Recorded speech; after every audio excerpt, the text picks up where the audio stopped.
Desde segunda-feira, o Conexão RS está discutindo os reflexos da paralisação dos caminhoneiros. Hoje estão conosco o advogado e ex-prefeito de Porto Alegre, Sebastião Melo, e o cientista político, Fábio Osterman. Boa noite, sejam bem-vindos. Boa noite. Boa noite. Bom, vamos começar. Os analistas apontam que o governo Michel Temer cometeu muitos erros na negociação com os caminhoneiros.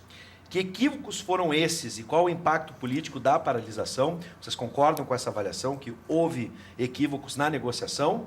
Vou começar com o doutor Melo, depois doutor Fábio. Bom, Bill, primeiro sempre é muito bom estar aqui no programa, comandado por ti, e ter a qualidade do Fábio, né, para analisar aqui como parceiro. Bom, primeiro eu quero dizer o seguinte, eu acho que a greve foi legítima, até um determinado momento, mas ela nesse momento passou do ponto, porque greve tem momento para começar, momento para terminar, e ela teve o apoio, né, apoio dos brasileiros, porque é uma greve e muitas pautas. A primeira delas é a pauta contra a corrupção. A segunda é que eu quero também dizer em preliminar discussão, é que eu quero aqui reafirmar de que democracia só com mais democracia. Se ditadura resolvesse o problema do Brasil, nós já estávamos resolvidos, porque o país, nos seus 500 anos, teve muito mais ditaduras do que democracia. Agora, onde é que está o erro de tudo isso? O erro de tudo isso começa em 1950 e pouco, quando Juscelino bateu o martelo de que esse país seria transportado a sua riqueza sobre os pneus. Tu fez opção por estradas e não fez estradas. Então, tu tem estradas buracadas, estradas chão batido, pedágios caros. Então, tu tem um erro aí, né? Segundo, né, você teve lá nos governos anteriores algumas questões que precisam ser trazidas à tona para chegar aos erros do Michel. Eu acho que a Dilma, por exemplo, ao forçar a barra do subsídio ali, de forçado a questão energética do Brasil, foi um erro enorme, que tem consequência aqui agora. Por outro lado, as pessoas tiveram lá um programa do BNDES e puderam comprar caminhões subsidiados, o que está tudo correto, só que eu tenho menos cargas, mais caminhões, e isso é claro que o mercado vai, né? O mercado é o mercado. Então, acho que os governos anteriores cometeram erros enormes sobre esse tema. Então, ao dar um subsídio que não deveria, ao passo que o Michel Temer errou também de achar que é o seguinte, de que o mercado só resolve dizendo que a gasolina pode subir diariamente. Eu não ganho em dólar, o Fábio não ganha em dólar, tu não ganha em dólar, está errado isso. Então, tem erro lá, tem erro aqui. Bom, por que o governo encaminhou dessa forma na minha avaliação? Porque é um governo que não tem força política, não tem legitimidade. Esta é a verdade. O governo se segurou com duas denúncias, o Brasil parou e o governo, evidentemente, cedeu. Reivindicação justa, né, de uma conta que é pesada, mas que agora, com essas infiltrações, o que está em jogo já não é mais a questão dos caminhoneiros. Existe aí, evidentemente, né, um time que entende que o Temer tem que sair do poder agora. Eu penso, né, e posso dizer isso com quem escreveu e posicionou claramente sobre isso, que quando veio o impeachment lá da Dilma, de que deveria ser empichado tanto a Dilma como o Temer.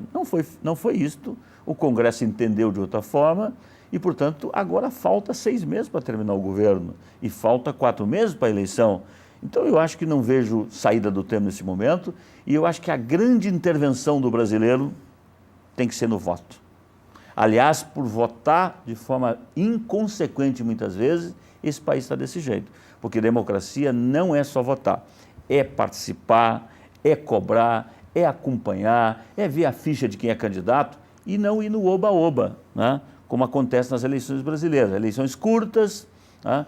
Eleições onde aparece Salvador da Pátria, aliás, num momento muito parecido com esse, em 89, eu me lembro muito bem, quando apareceu o garoto lá de Alagoas, Caçador de Marajás, combatia um Covas, tu tinha um Brizola, tu tinha vários outros candidatos de quilate nesse país, né? E aí apareceu o Salvador da Pátria, e o que aconteceu com o Salvador da Pátria? Então eu quero aqui dizer que democracia com mais democracia, mas responsabilidade e ser populista é fácil, especialmente nos momentos de crise. Sim. Bom, Fábio, vai concordar com o doutor Melo ou pode colocar outras questões ainda? Acho que o governo já começou errado nessa crise. É claro que a situação na qual o governo, uma situação auto-infligida de fragilidade, também não colabora com a resolução com uma resolução tranquila dessa situação complexa, que, como bem disse o Melo, vem lá de trás, obviamente, da insistência em um modelo rodoviário, da incapacidade em se abrir o mercado para outros modais, especialmente o modal ferroviário. É óbvio que não se faz de uma hora para outra, mas é um equívoco no Brasil a gente ter deixado, ainda na primeira metade do século XIX, por completo, de investir no modal ferroviário. A gente só tem isso nas áreas urbanas, como é o caso aqui, por exemplo, no Transurb, que também sofre do fato de ser extremamente regulamentado e ser gerido por uma empresa pública federal, que é a Transurb. Mas acho que o principal equívoco do governo Temer foi ter permitido que essa greve chegasse nesse ponto. A primeira coisa que o governo deveria ter feito era restabelecer a lei e a ordem, porque não é legal, não é moral e não é legítimo que qualquer grupo que seja tranque estradas, crie obstáculos, crie critérios para que alguns possam transitar e outros não. Isso é um princípio básico da Constituição, artigo 5º, inciso 15, direito de ir e vir. Os caminhoneiros, na melhor das hipóteses, aqueles caminhoneiros que barravam o trânsito de pessoas, e aqui ainda hoje no Rio Grande do Sul a gente está tendo vários casos, inclusive agora à tarde eu vi a notícia de um caminhoneiro que foi morto em Rondônia por estar justamente furando esse bloqueio ilegal, que precisa cessar o quanto antes. O governo precisava chegar para o grupo dos caminhoneiros e falar: ok, vocês querem conversar? Então cessem toda e qualquer agressão contra um direito fundamental básico dos cidadãos brasileiros, especialmente de trabalhadores brasileiros que cumprem uma função tão importante como a dos caminhoneiros. Em segundo lugar, aí sim, cessadas essas agressões, sentemos para conversar. Mas, na minha opinião, ele comete um equívoco grave ao repassar a conta de uma concessão de um privilégio setorial para os caminhoneiros para o resto da população. E a gente já começa a ver o resultado. Gasolina aumentando. Sim. 28 profissões tendo a reoneração da sua folha de pagamento. Ou seja, o pessoal que enfim, achou que a greve dos caminhoneiros era por diminuição dos impostos para toda a população, era por melhorias no Brasil, bom, acho que vai acabar frustrado e todos nós vamos pagar a conta. Eu, desde o início, fui bastante crítico a isso, por não concordar com as práticas. Eu acredito que os melhores fins são construídos pelos melhores meios. Sim. E existem meios democráticos para se construir melhorias para pautas de grupos específicos. Só que trancar, cometer violência, não pode ser aceito no Brasil. Quero lembrar que você pode participar da nossa conversa, 99588-2374, 99588-2374, para você mandar a sua participação, pergunta para os nossos convidados, o seu comentário. Estou lembrando aqui que algumas dessas conquistas passam por 2013, com uma desoneração nessas 28 profissões, algumas delas. Os protestos em 2013, inicialmente, eles começam com os estudantes, eles movem o protesto contra o aumento da passagem de ônibus, e aí a proporção foi maior, outras pautas entraram ali, a gente chega até a reforma política. É possível comparar 2013 com a greve dos caminhoneiros agora, e aí o detalhe é o seguinte: o Fábio lembrou muito bem, a gente acabou de noticiar mais um aumento no preço da gasolina. O que está faltando? Muitos foram solidários ao movimento, mas ninguém foi para as ruas. O que está faltando, o que faltou para que a mobilização fosse maior, para que outras pautas pudessem avançar, por exemplo? Acho que hoje existem muitos motivos para se ir para as ruas, para se protestar contra esse governo, contra o governo federal, contra o governo estadual e contra o governo municipal também. Mas acho que essa manifestação começou já com pautas que, enfim, por mais que todos se solidarizem com a situação dos caminhoneiros, que foram prejudicados por uma tentativa de intervenção do governo que gerou distorções no mercado, como o Melo comentou. O BNDES, desde a década de 2000, especificamente a partir de 2008, 2009, começou com uma linha de crédito específica que levou os juros para o financiamento de caminhões a quase 0% ao ano. E isso, obviamente, gerou uma distorção, gerou uma super oferta que, como consequência da crise econômica causada pelos desmandos, pelos equívocos dos governos Lula e Dilma, gerou um desaquecimento da economia. E, obviamente, quando tem menos pessoas produzindo, menos pessoas consumindo, vai ter menos fretes. Então, é um fenômeno natural. Não existem soluções de curto prazo para essa situação. Isso é importante que a gente Tem a entenda. revisão da política de preços, por exemplo? Eu não acho que se tenha que ter uma interferência na política de preços da Petrobras nesse momento. Acho que a Petrobras faz bem em praticar preços de mercado, sim, eu discordo do Melo em relação a isso. O preço do petróleo ele é dado internacionalmente, o Brasil importa uma fatia relevante do petróleo que é consumido aqui, ele importa, então está sujeito a isso. Eu acho que o principal componente do preço da gasolina que chega ao consumidor hoje está inserido, por exemplo, na ineficiência gerada pelo acréscimo obrigatório de etanol, que obviamente diminui a qualidade da nossa gasolina, pela quantidade de impostos que chega aí a pouco mais da metade. Ou seja, caso o consumidor não saiba, a gente compra impostos e recebe gasolina de brinde, praticamente, né? E também, claro, a gente precisa repensar urgentemente esse monopólio de fato que a Petrobras exerce na extração, refino e distribuição de combustíveis. O CAD, inclusive, que é o Conselho de Administração e Defesa Econômica, trouxe algumas propostas interessantes ao longo dessa crise, né? Como, por exemplo, possibilitar que o produtor de etanol venda direto para o posto de gasolina, eliminar a função do frentista, por exemplo. Quem vai para os Estados Unidos e abastece o carro, não tem um frentista lá. Acho que seria um custo interessante a se rever também. Agora, doutor Melo, em cima da sua resposta, aqui a gente tem uma discordância, por exemplo, no caso da política de preço. E quero lembrar que, por exemplo, no último pronunciamento de Temer, né, na noite de domingo, ouvirmos panelaços pela cidade, buzinaços. Ou seja, há uma manifestação popular, mas as pessoas não foram às ruas. Bom, o tema é complexo, né? Mas eu quero dizer assim, a pauta dos caminhoneiros é altamente justa. Tu não pode andar aí sem dormir, cruzando esse Brasil e chegar no final do mês, tu passa a régua e tu não consegue pagar as suas prestações e o seu dia a dia. Então essa é a primeira questão. Agora, eu disse e reafirmo, é uma greve muitas pautas. Eu me lembro, eu era vice-prefeito, acompanhei de perto, estava inclusive no Paço Municipal dia da manifestação, de tantas que lá teve. Eu também estava, porque eu estava do outro lado. Aquilo foi uma fagulha. Ou seja, podia ser outra coisa. O que estava em jogo não era passagem de ônibus. Esse estado de coisa, desse estado putrefado do Brasil, desse modelo político que faliu, né? Desse distanciamento do judiciário, do executivo, do legislativo, um Congresso que só olha para o umbigo. Veja, por exemplo, agora, Bigos, me desculpe, o Brasil nunca teve reforma política, tem tido remendos eleitorais. Criaram agora 1,7 bilhão para financiar campanhas públicas. E sabe para que é que vai o dinheiro? Para quem tem mandato. Para eleger os mesmos que estão lá, que não fizeram as reformas e não vão fazer.